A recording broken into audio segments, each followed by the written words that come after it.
world about the atrocities against Christians, against women, against gays. He didn't do it then. Why would he do it now? Yeah, I can't imagine why he would do it now. And again, we talk about leading from behind.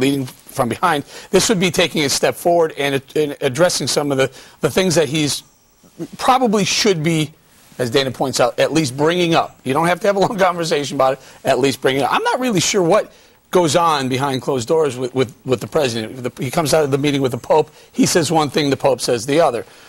He has the opportunity to sit down and talk to Saudi Arabia. I don't know. Did he bow? Does anyone know if he bowed? I'm not sure if they have him bowing or not. I'm sure here's the issue about Saudi Arabia. Saudi Arabia is very concerned with Syria. They're extremely concerned with Syria. They wanted President Obama to do something to help the rebels in Syria. He decided not to. The Pope's happy he didn't. Saudi Arabia wants him to. He's all over the map on foreign policy right now. He doesn't know who he's going to say, yes, I should, no, I shouldn't. And bottom line is the Middle East is getting very nervous with President Obama's indecision on a lot of things. Dana, Saudi Arabia, I don't have to tell you, spends billions of dollars funding Wahhabism, which is a very anti-West philosophy. Is it shocking, though, that the president would have an opportunity maybe to talk about radical Islam and misses it? I mean, in a place like Saudi Arabia that so clearly promotes propaganda that's anti-West.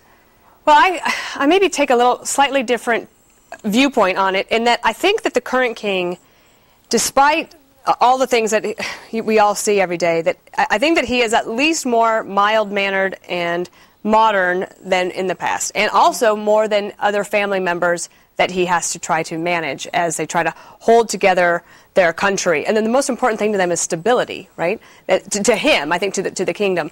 It is possible that Barack Obama talked to him about radical Islam and the concern about terrorism, but did not bring up a specific religious freedom in the kingdom, because if you're a Christian there, you have to pray in private, or else you will be you could be arrested by the religious police, put in jail, or worse. I think that in addition to the Syria problem, the bigger one is actually on the minds of the Saudis is Iran, but they see Syria and what's happening there as part of a larger problem that is happening in Iran. There was another issue that happened on this trip that I thought.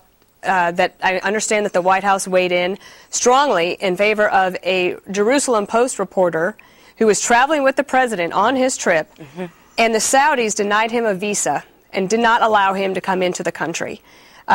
Susan Rice, the National Security Advisor, and also someone at the State Department did apparently make a personal appeal on his behalf, but the president did not.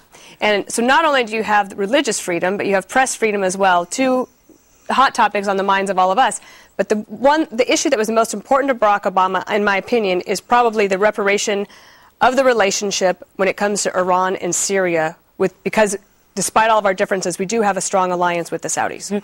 Bob, you've been very vocal on this show about radical Islam. I don't know, you worked in the State Department, right. So you know Saudi Arabia is very hostile towards Christians. They have this no church policy. What do you think, if you're advising President Obama, how should he handle a meeting like this, even though he's hesitant to even acknowledge that radical Islam's a threat? Let's put it this way. Every president, every modern president, when they head off to meet with the head of the Saudis, are always encouraged to bring up human rights. I mean, that's something that's been it's a fixed bill. In this case, you've got a country that sponsors Wahhabism and pays for them to keep them off their back door, and essentially sponsors these schools in Pakistan that breed terrorists. That's right. I would bet you that he did bring up terrorism. The thing that bothers me is not just, maybe he did, I don't know, but the fact that he does not speak out about the deaths of Christians. It hasn't happened in Saudi Arabia, but in a lot of other places by people who Saudi Arabia probably could influence. I think that's a terrible mistake. And Brian, he hasn't done it when it comes to persecution of Christians in Egypt or really anywhere in the world. I mean, he had that press conference at the White House when he was, talking about the Middle East. He had an opportunity to talk about the persecution of Christians. Every time he doesn't go there. Why? Well, I think there's a very, very good reason. Number one, he put them on the map, put them on the flight schedule because they basically are threatening to break relations off with us. That's how bad it's gotten. One thing that's apparent, when they had all those leaks, what is he, Chelsea Manning now? What was it for? I'm not sure. It's, a man's a woman. Bradley was Bradley. When they leaked all that stuff out, you know what was apparent?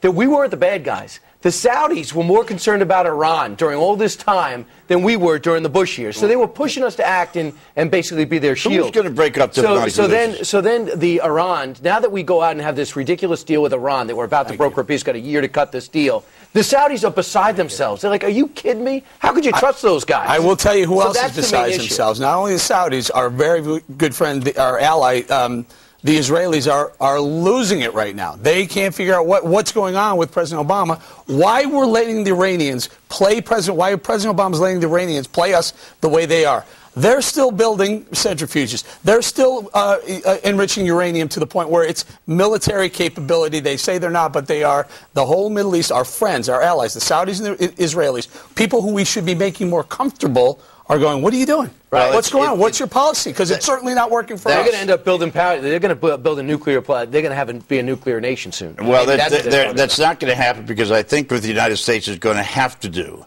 and we've waited long enough, and I hate to say this, but it's time for us to join Israel and militarily take out their capability to do that. They're getting that close. But he's going the wrong way. Well, wait a minute. He's not going. We don't know which way he's going. That's why we don't know where Obama's going. Yeah, we don't know. Them to enrich uranium.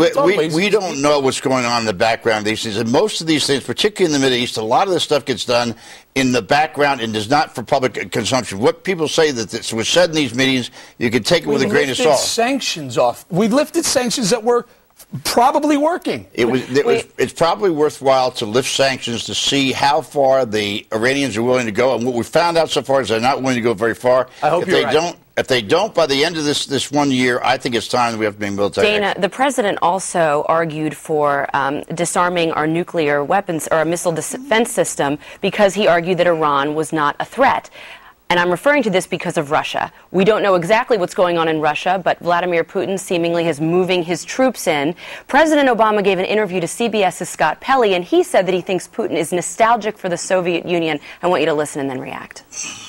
I think he's been willing to show a deeply held grievance about what he considers to be the loss of the Soviet Union. I think there's a strong sense of Russian nationalism and a sense that somehow the West has taken advantage of Russia in the past, and that he wants to, in some fashion,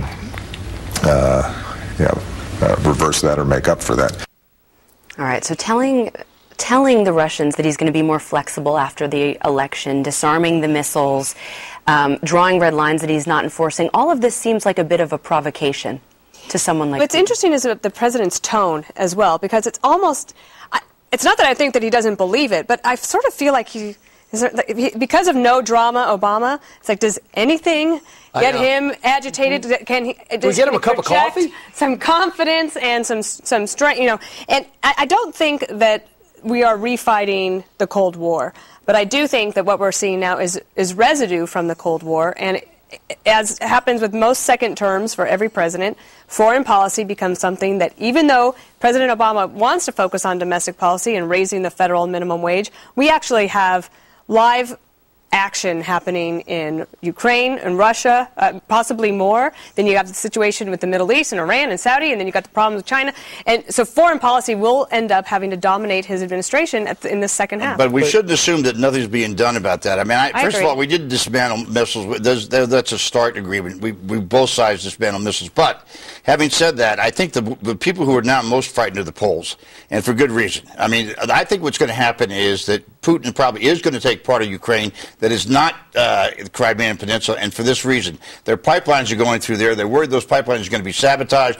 I would not be surprised if he comes up and says, all right, we're going to go and defend our pipelines. That's unacceptable. We had this discussion, and we thought that he was not going to go further. No, I never said that. I think yes, you did. I both did, and that's when I lost my temper that day. So, all right, then I withdraw what I said because I think there are developments, and Putin is basically looking to see where are the openings. Yep. How far is President Putin going to be able to go before President Obama does more? And what more can we do? What I think is that he's going to try to protect his pipelines. That's what I think. Well, what he's going to also he's going to cut off access possibly to the Black Sea from anyone in Kiev, which is a non-starter. By the next time there's the by Monday at 5 o'clock Eastern time, they could be in eastern Ukraine. They don't have 60,000 troops just sitting by the border flipping cards and hanging out. What would you do about it? They have to think about it. And if you're looking at that interview and wondering, trying to catch America's tone and how much we'll tolerate, what do you walk away with that interview? The president couldn't even string 3 sentences together. Would you commit U.S. troops to do? I would find a way to let them know that this would be unacceptable. How's it going so far? You can show a little military might without troops on the ground. And I'm going to take the side of Bob up until today,